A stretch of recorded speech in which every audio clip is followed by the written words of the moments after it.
All right, good evening, everybody. My name is Joseph Robbins. I'm the proud pastor of Fair Promise AME Zion Church in Sanford, North Carolina, and I'm proud to host this weekend's edition of Friday Night Live, The Freedom Church Speaks.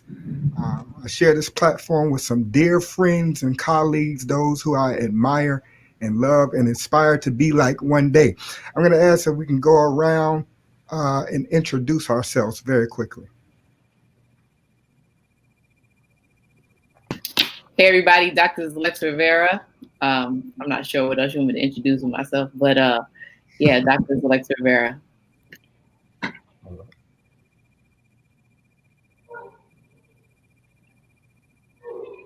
Are we going in any order, Reverend Robbins?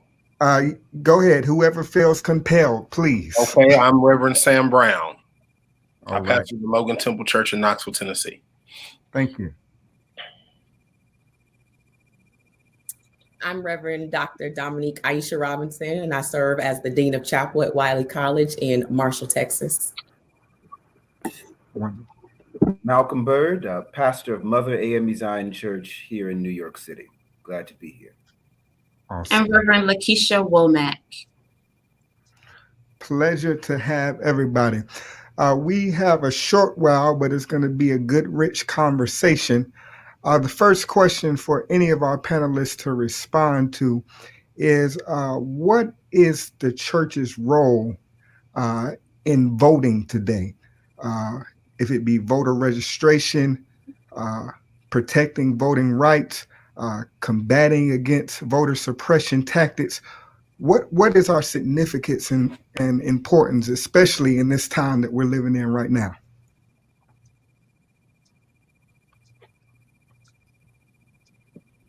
Anybody? All of the above. Okay.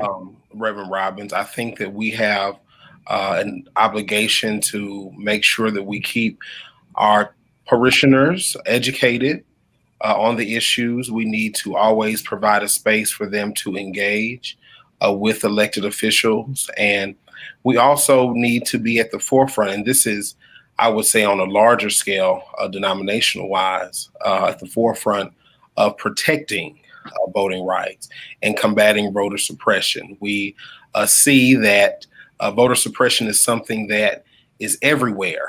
Just this week, I went to pick up my grandmother's application to apply for her her absentee ballot because she qualifies. And she had to call into the election commission to request the application. And when I went to get the application, one of the workers said, "Oh, you are the ones making us do so much work," And so with subtle things like that, that are really tactics today that people use as a means of voter intimidation. Now, luckily, it was me that I wasn't fazed at all by that. But just imagine someone who may have been going, for the first time. So those are the things we really need to be aware of. And if I may add, Reverend Robbins, and thank you, Reverend Brown, for sharing that. I don't think it's enough for the church to simply say that, we have voter registration coordinators in our church. The voter intimidation. Typically, luckily, it was me that. Typically, we hand those things to people who, for the most part, have the zeal for the appointment, but not the energy for the undertaking.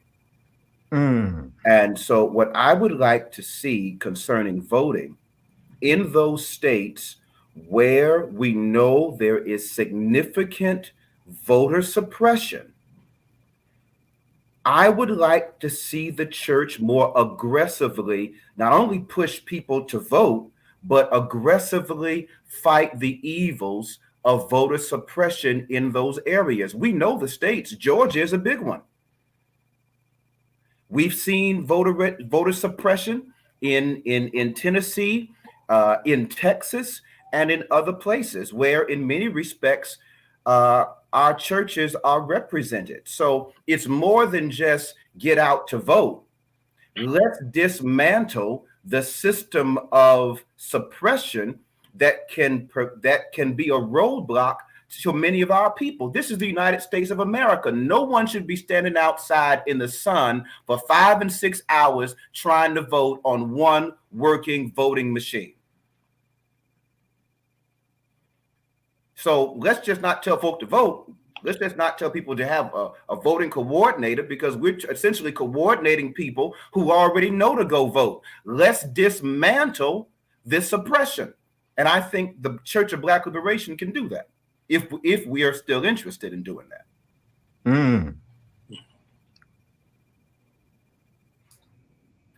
I guess from more of a lay standard, I guess, looking at it also from an education standpoint, I think a lot of times in just the church community or Black community, we tend to want to assume that people understand the value of voting. I think we want to just, allude to the fact that everybody doesn't understand the value of voting. So you might know the history lesson of it, right? Or you might know, well, my ancestors died for it, but you might not know more of the stages of Congress, or what you're voting for, or what's the importance of your in-between votes, So when you don't understand the importance of something, then you don't make it important to do, right? So a lot of times, and that's why you tend to notice on Facebook, you'll see a lot of people who are like, well, my vote don't matter, or my vote doesn't count because that one person voted and their feelings are hurt, not understanding the education component that goes around voting, right? So I think that's one thing that, with these small committees in our church that go around to say, oh, I'm running voter registration or something like that. When you get to voter registration and they teach you how to register, there should be a component that's also teaching you the importance of why, one, you get those hours off of work to do it in the first place, as well as how, there's other votes that count besides the presidential election. There's other things that impact your community outside of that. But on a surface, you just think the president election is the only one that matters. But, all this other time, all of these other people that we put into positions, they matter more too. But again, that goes into our churches. So while we're looking at the macro scale of things, we should look at the micro scale to say, when you're in the church and your lay council, which is more than likely doing voter registration, they're highlighting or educating you on the levels of elections, the levels of Congress that get us to then end up in these suppressed, oppressed kind of arenas. Wow. Reverend Womack, Dr. Robinson.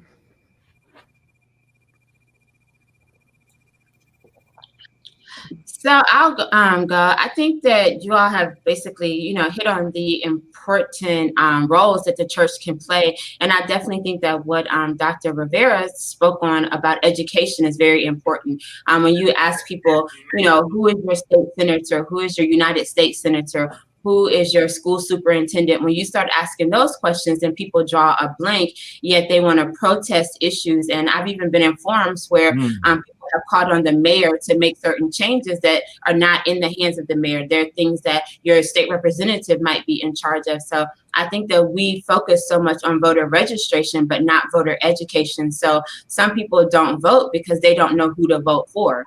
And I know that in like my parents and my grandparents' age, the NAACP would have sample ballots that would just tell people who to vote for. So there wasn't an emphasis on educating you about the candidates. But I think today, especially younger people, want to be informed about who the candidates are and what their positions are, yet we're not providing the means for them to know how to research and how to identify.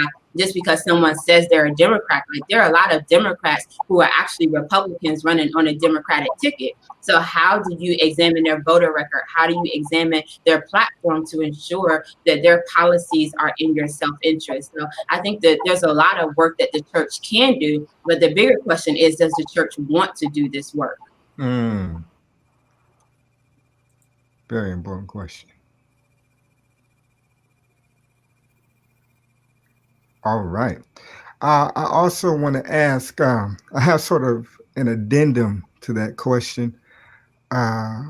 We know that there is a long road to November where we have less than 100 days, rather, and we know how groundbreaking November's election is, but we know that this work towards freedom, this work towards liberation, justice, equality, equity, and the like, all of that is a lifetime's work.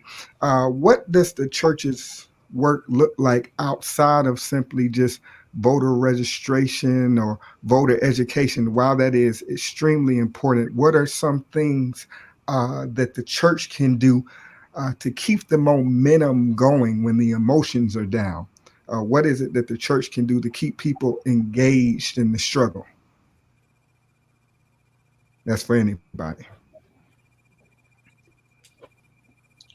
Well, I think one of the, one go thing. ahead. Go ahead. No. I yield to the lady. No, Thank you. I think one of the things the church can do, like the church doesn't we look at lobbying as a bad word. Like we think that that's something that only wealthy white people do. Whereas when you go to your state representative, when you go to the state house, you can actually go and lobby your senators and your representatives as a church group. And I think that too often we are not involved in policy making. Like we want to get in on the back end or when it's time to vote, but we can actually have influence when policies are being drafted. So I think getting involved more in lobbying, not necessarily the financial part of it, but just making sure that you go and visit your state representative, go visit your state senator, let them know who you are and let them know what your policy positions are on some of the legislation that's coming up. And then also inviting them to the church to hold them accountable so that you can ask, well, this bill came up and you didn't vote in the interest of this demographic that you represent, and get the community to come out. And those are ways that you can be involved in politics without actually supporting one candidate or another, but just holding the people that we elect accountable to the community. Great. I would just build upon that. What you talked about dealing with the momentum, Reverend Robbins, the faith community, I would say traditionally has always been the fuel of our movement.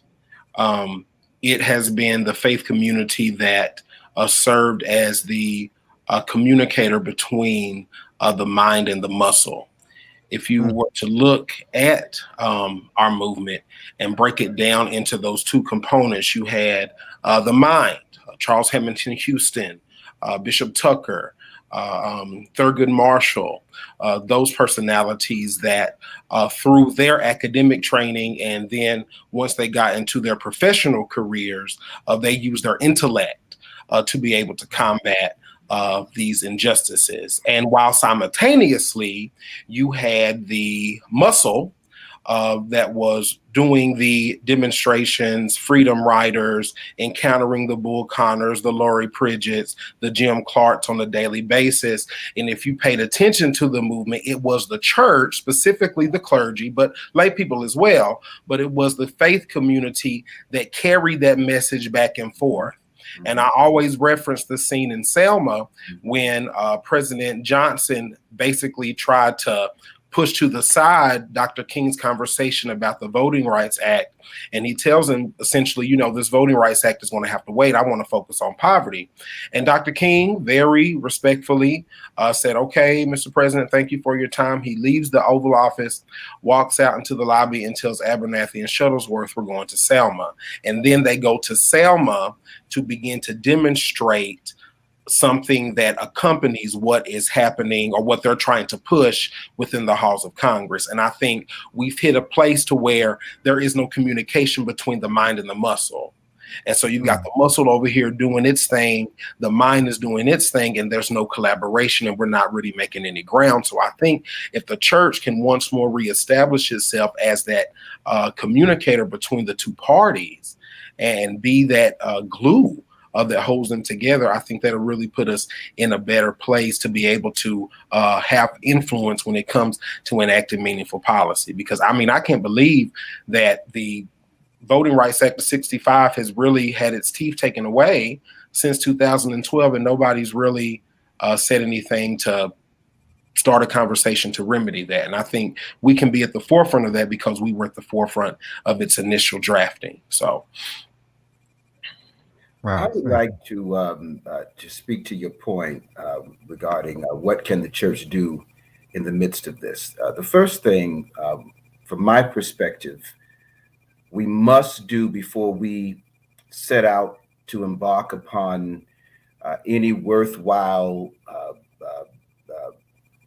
engagement regarding the fight for human liberation and dignity. The first thing we must do is do something with something that I think has stricken the church. This syndrome that we have developed, it is not new. It did not begin with millennials. It has been around for a couple of generations. We must do something with this resting laurels syndrome.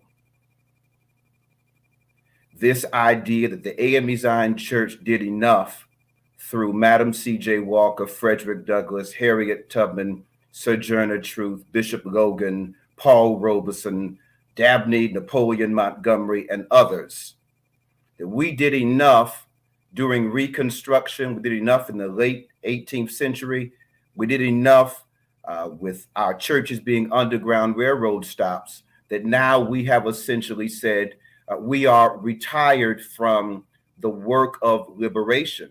No, we have not said that, but our actions tell a different story.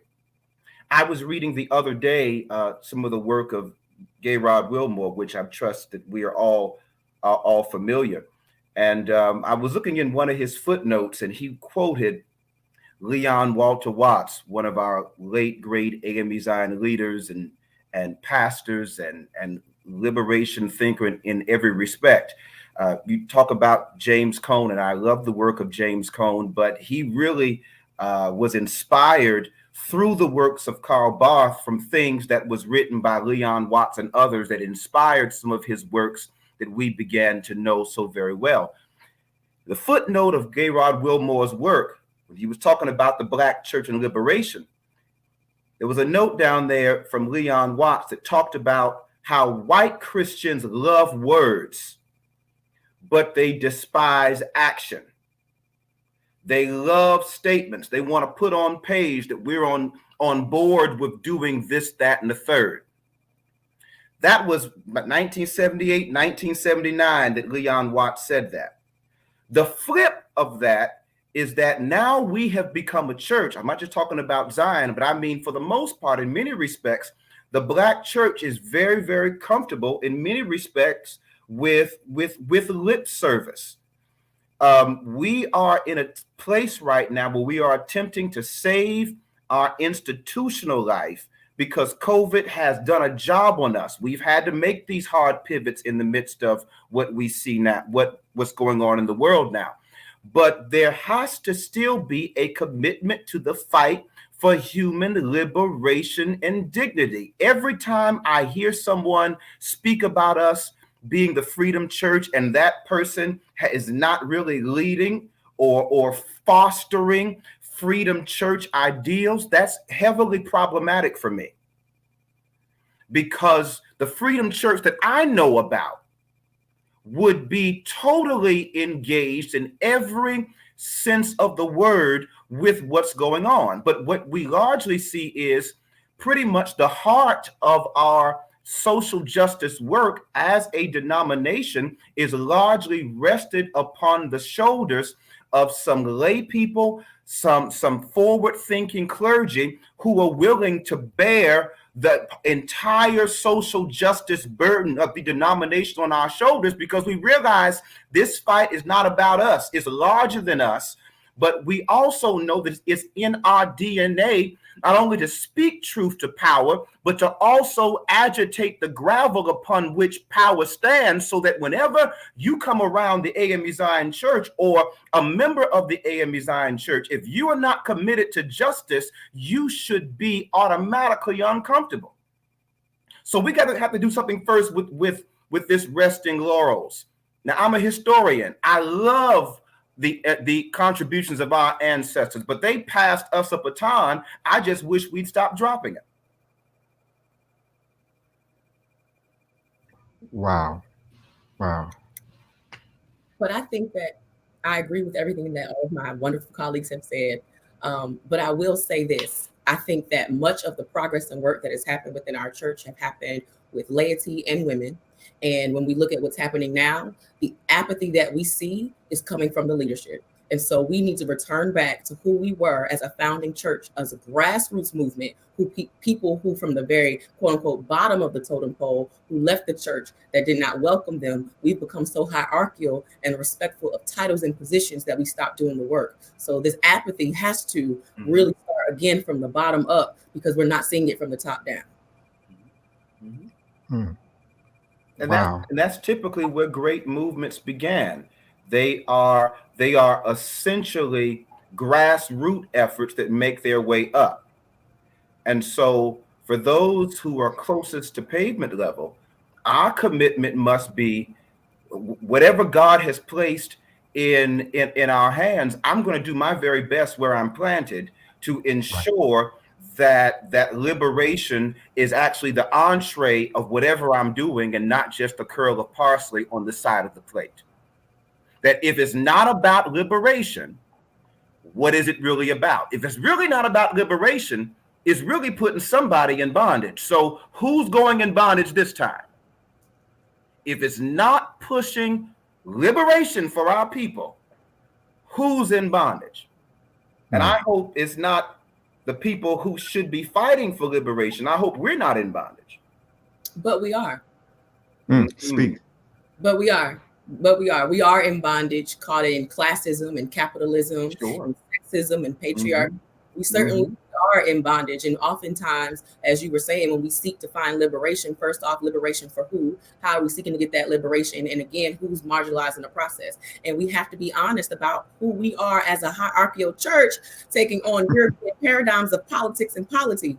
And so in that, we keep that in mind, and it's having these honest conversations. The truth of the matter is, those of us who are on this line right now have to be amazing stewards of our spheres of influence, because God has allowed us to get to particular tables to help make decisions. And thanks be unto God, we have enough Holy Ghost and discernment to get there. But the truth of the matter is, even for those of us who are at the tables or in the rooms, are still in bondage, because people have enough time to police our Facebook posts, or police where we're preaching, or police where we're going, or police how we're dressing, what we're doing, but they are not addressing the hot spots, the COVID-19 hotspots, how to help churches get finances. We're too busy trying to have conference and an address instead of trying to figure out how to make sure people are living, and how we can have liturgy to help people to lament when they can't go to funerals. We're focused on the wrong things, and it takes people like us who might not quote unquote too much to lose in the process, because prophets who will speak the truth to power oftentimes pay the cost by death. And so we have to be really mindful as we are speaking these things. If we're going to be truthful, yes, the truth is we are in bondage. We look free, but we are in bondage, and we're still trying to get liberation for those who are following us, even with chains on our ankles and our wrists. And so I think that's where the work has to begin, where we start caring enough to loosen ourselves from the chains that are on our church and our denomination, our people of color, right? Our Black people, all the things that are having us in bondage. We have to start being truthful about what are the things that are keeping us from being free, yet we're preaching and speaking and posting about freedom. Wow. And if I can jump on to that too. First of all, I don't know what your third question is. I don't know if you're gonna get there, but this second one, we'll get there. A hot number. Liberation. And Dr. Robinson just said something, and it just sent off some things in my mind. Liberation is really not a one-time thing. Right. Every single day, we must commit ourselves to our own liberation and the liberation for others. Some days I feel more inspired and more liberated. There are other days I feel like, in the words of that Negro spiritual, I'm way down yonder by myself and I couldn't hear nobody pray. But there must be a commitment to our own liberation. Now, what does that might mean something different for each one of us here on this call. And so what liberation means for you as an individual that's not really a public conversation or discourse. But once you figure out what it takes for you to get free, there should be a focus in our work as agents of Jesus Christ on pavement level in intentionally Black skin. Something in us must move from our liberation to the liberation of others. And because we are transitory beings, I don't have to wait until I get fully free to help somebody else to freedom. You do know Harriet Tubman was still a fugitive out there trying to help other folk get free. She was still somebody else's property while helping other people get free. That's that Black girl magic right there. Listen, that's all it is. Magic, Yes. Black woman magic. Huh? Yes. Reverend, thank you so much.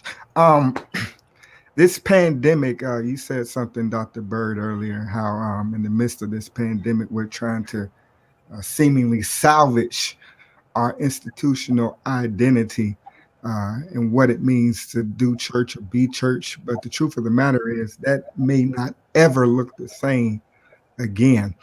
So I have kind of a two-part question. The first part of it is, what type of new opportunities does this pandemic present to us to do the ministry of liberation afresh and anew, even in 2020? And also, what is the second part of that question? What do we see is the future of our church as the Freedom Church?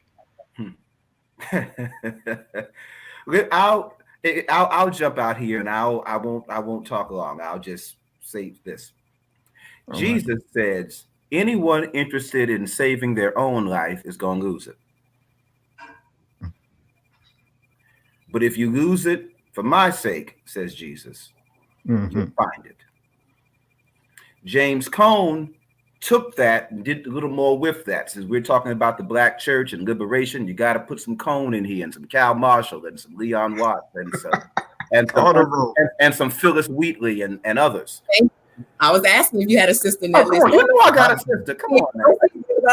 Put some Dolores Williams in here and Joanne Terrell and others. You must do that. Okay, I see you, Dr. Robinson. But James Cone says, I think the largest problem of the church is that we are really interested in saving our own life without realizing that the church is really not ours to save. The church, as fond as we are with it, everyone knows the A.M. Zion Church, for example, is my life.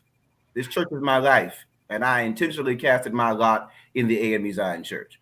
But I also know this thing is bigger than me, meaning I have to trust that this is God's church. And all I am is a willing tool in the hand of God to advance God's church as God sees fit. So the question is, not only are things changing, but I really think, I'm going to go ahead and put this out there, we sort of needed a pandemic to change some things that otherwise never would have changed. Because some of the things I'm able to do as a pastor at pavement level, I find that even in the midst of this season of social distancing, I find a new kind of freedom that I've never experienced in my ministry. And I've been pastoring 15 years now. It's a new kind of freedom. It's a new kind of liberation where our people in our pews now have an open mind that wasn't really there before in many instances. They are members who are willing to try things. I had some members say to me on a Zoom call the other day, they want to talk about adding some more praise team-like music to the service. And this is Malcolm Bird here, praise team? But even something in me says, you know what? If that's what it takes to reach people who we otherwise would not have an audience with, let's go for it. I don't have to be totally comfortable with it to know that if God can use it, it should be all right with me.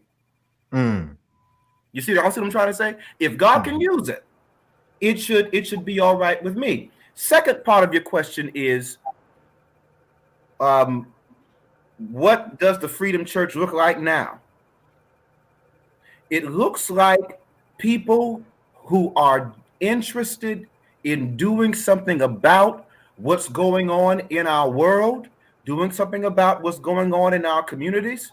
And if you look at the history of the AME Zion Church, I mean, if you know the history, usually those lay people, those women, those clergy persons who were the ones to push the envelope, to really set the agenda for this Freedom Church model, were all leaders under the age of 40. Wow. They were, when you look at an Alexander Walters, he wasn't a bishop when he started the work that led toward the founding of the NAACP. He wasn't a bishop yet. He became one, but he wasn't a bishop yet. So our real motivation should be at this stage, how are we nurturing and fostering not only the next denominational leaders, but how are we developing the next generation of freedom fighters within the Freedom Church context to be leaders not only in our denomination, but leaders for our people? Because there was a time when you were looking for a community or national leader, you always found them in an AME Zion church. So what changed? What changed was we failed to develop and nurture race people.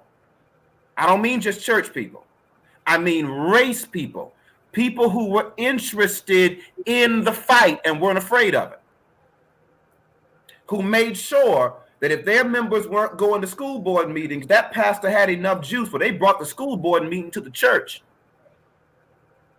So where is that juice now in our denominational engagement? I'm not just simply being critical. I'm not talking about anything I'm not trying to do myself.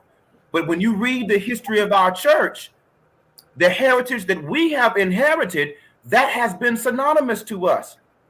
We didn't have to invite an elected official to our church. Elected officials were calling our leaders, begging them for an audience with the pastor of the AME Zion Church. You know?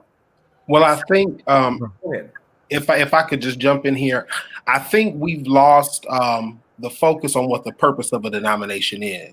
And the purpose of being associated with the denomination is so that the local church can have support, so that the local church can have an undergirding, so that the local church can have access to resources to make disciples, to grow up freedom fighters, to create and develop race people, as you put it, Dr. Bird. Mm-hmm. And for so long, and I'm just speaking in my lifetime, that has not been our model that we've been practicing. No, it's been a bottom up. So it's local church support the district, local church support the conference, local church support the connection, and all the while, and I mean, even with the people on this call, I mean, we at some point or another serving on connectional boards have been beneficiaries of the connection, you know. So I'm not saying that that's a bad thing, but what I'm saying is we have got to make sure that our church is strong at the entry point. And the entry point is not the general conference. It's not the annual conference. The entry point is the local church. And it is at the local level where souls are saved, where disciples are made, and where the strength of the AME Zion Church truly is. Any building that has a weak foundation eventually will crumble, and our foundation is crumbling right now with our present model. And we have got to, right now, in this time, with the people on this line, because we're not tomorrow, we're not the future, we're leaders now. We've got a university chapel dean. We've got a candidate for general conference. We've got connectional officers on this line, pastor of Mother Church. We are leaders in this church right now. So what are we going to commit to make sure that we keep the AME Zion Church strongest at the point where it's most essential, where we show strength, and that's at the local level? So one thing I wanted to just interject and to comment on both of those, to add to those conversations, is that I think that COVID exposed a lot of, not just us, but we're talking about us. It exposed a lot of things, and it emerged the leaders that were already there to begin with. Okay. So, but in that process, I do believe that our church, our beloved denomination, is still attempting to to keep those leaders down or to not allow those leaders to grow or to shift the church. Now, the church is shifting. So if you do not want to adapt to the shift, they're spending a lot of energy and time to stifle those persons who can shift the persons who not shift the person, shift denomination, shift ministry, and get more people engaged. So I think that's one of our critiques, and I think that COVID has exposed that. And I think in this 4 or 5 months, however long we've been in COVID, there's a large amount of us in this denomination that are spending more time attempting to hold on to whatever that tradition is, when the tradition is shifting platforms, arenas, diversities, persons, and they're still attempting to hold on to whatever that is. And I think when that, now we're having like a, I don't want to call it a civil war, but it's kind of like that is what's occurring within our denomination. And that's going to stifle us. And that is going to then determine, because we're almost like at a fork in the road right now as a denomination. And I think that is going to determine which direction the Amy Zion Church goes, right? Whether we're going to be so prideful or so focused on the tradition, like I must do X, Y, and Z, and it must happen this way. It must happen exactly this way. While there are leaders that are that are right now showing you that this works. Because the same 1,000 people that might come to this conference came to this conference, and it works. You know what I mean? So, but again, we're still focused on, but we don't want that person to have too much power. But I honestly feel like you have too much power at this point, and COVID is exposing those kind of things. And similar to what Reverend Brown said, the local church is basically carrying the denomination, and they're suffering right now, and there's nothing coming back down, And we got to try to focus on how we're going to do that, because again, we're like standing at a fork in the road, and either we're going to make it or we're just not going to make it. And then you're going to lose such a large amount of people, because now you're competing with 1 million virtual churches, 1 million virtual anything, 1 million prophets, 1 million motivational speakers, 1 million, like there's so many avenues now. Right? And if you're going to stay stuck on what did work, I'm not trying to say the traditions did not work. They worked, but they worked for that season. And if we look at even like the secular world, there are major stores that are closing, and they're closing doors to stay virtual, to stay relevant. Right? You have Men's Warehouse, Jurgen Company, like you're losing stores that are like, well, you know what? I have to stay relevant, so I'm adapting to what COVID has exposed. But meanwhile, the church, the Amy Zion Church in particular, we're going to either half of us is staying stuck on, we'll just wait for the building to open back up. Or the other half is like, no, I can do this. I can do virtual, and I can change some of the ways that we've always been doing. And I'd just like to add to your question, when you talk about essentially what do we need to do to survive, one of the things that I do is study models for the future. And I think that so many of our churches are looking at how do we go back and not thinking about what is in the future. And the churches that I've talked to that are preparing for the future are looking at renovating their churches during this season so that the churches are no longer primarily for worship, but that they're becoming more community oriented. Because what they realize is that worship does not have to be done in a building, and a lot of people are not coming back to the building for worship. So now if we have this space, how can we use this space to truly be an asset in the community? And so some churches are looking at building a co-working space in their church. Some are looking at having medical facilities within their church space. So I think that if we're truly going to look at how do we survive in the future, we have to look at the model of church that we're utilizing, and not just looking at church as worship, but church as a community facility. And how can we truly be a benefit to the communities? Because people are not, as Dr. Zalek said, they're not coming back because they've been exposed to so much. And if you had a lackluster church beforehand, you're even less likely to get people to come back. So you need to be assessing what service can we provide in the community in addition to ministering and not just preaching. And I believe, ultimately the pandemic has offered us an opportunity to regroup, reset, and be revived.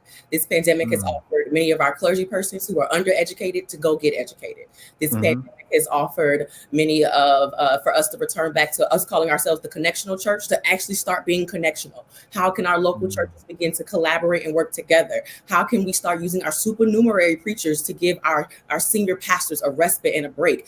This gives people to start to evaluate, what type of theology was I preaching? Was it sugar coated, or is it time to start giving a real word, real conversations? It gave people opportunity to determine what their preaching voice is. Let's start to assess whether I'm more of a teacher. Maybe I was never called and I was appointed, and I need to rethink this whole entire thing. This is also an opportunity for the leadership of this church to determine whether or not they will keep allowing polity and procedure to determine how we have sacrament, how we have communion, how we gather together. They need to start. This is a place where this is an opportunity to realize, how will we become resilient, creative, innovative? Here is the fork in the road, really, not just for the denomination, but for those of us as young persons who've been committed. The fork in the road is, am I committed to a Titanic? Or am I committed to a body who will remain hopeful and continue on in this world and make a global impact? And so it's not just about the AME Zion churches here in these United States of America, but we have seen AME Zion churches across the seas thriving during the pandemic, despite whatever's coming down from the top. And so this is an opportunity for us to evaluate ourselves. Who are we in God, and how will we come together collaboratively as this supposed connectional church? And so while things have been exposed, I hope and pray that people are getting aligned with God. We got to get back to the Church of Acts, the beginning of this church, and get together, put our resources together, remember what God has called us to do. And maybe, just maybe, if we get on one accord, we too can multiply each day as we gather. Wow. Dr. Robertson, what were those 3 points? Regroup. I was trying to make my 3 points for Sunday. I was trying to speaking fast. This has been so rich. May I say something? Yeah, yes, sir. Pastor, Mother Pastor. I'm going to say, I think all of us owe a great debt of gratitude to our ancestors. Yes. Because it was their commitment, it was their tenacity, it was their faith, it was their perseverance that delivered to us the Church of Black Liberation. Yes. However way you want to look at it, imperfect in every possible way. And I have to check ways in which I am helping the church become more imperfect because of my activity and engagement. So there are ways we have to check our own behaviors. What are ways in which I'm contributing? Let's say as a male, how am I contributing to forwarding patriarchy in the church? Things of that sort. But our ancestors gave us something great. And it is my hope and my prayer for our church that we not only not let God down in whatever happens next, that we don't let down the Sojourner Truths and the Harriet Tubmans, the Madam C.J. Walkers and the Reverend Julia Foots and Mary Smalls and Paul Robeson and Frederick Douglass and others. It's my hope that 100 years from now, they will be talking about what we left them. And I hope whatever we leave them won't have a hole in it. Yes, absolutely. One writer said tradition is the dead faith of the living, but traditionalism is the living faith of the dead. So I think if we focus and put our efforts in the latter, we'll be able to take what it is our ancestors delivered to us, Dr. Bird, and really march forward in a new way, in a new and excellent way. Like Kendrick Lamar said, we got loyalty and royalty inside our DNA. So if we just grasp the excellence of who we are and let that excellence emanate in our identity as the Freedom Church. This has been so rich. I want to thank these wonderful, brilliant minds, scholars, for joining us and just giving me so much to think about and chew on. I got to shout out Reverend Stephen Green, who hopped on for a second, my friend and my fraternity brother, Dr. Bird. I got to shout him out for giving us this platform, and the Freedom Church will be the church of liberation That's and right. justice. I got to shout out my grandmother. She said, I believe God is still speaking to the church. I saw you comment, Yeah. Grandma. I saw So you. God is speaking through Yeah. this platform and speaking through all of us, and we'll reason together. I just want to pray a blessing. God be with us and empower us to be bold and stand for you and be who you have truly called us to be. In your name, who has loved us and liberated us. Amen. Thank y'all for joining us. Bless Have you a all. great night. Good night, everybody. Good night.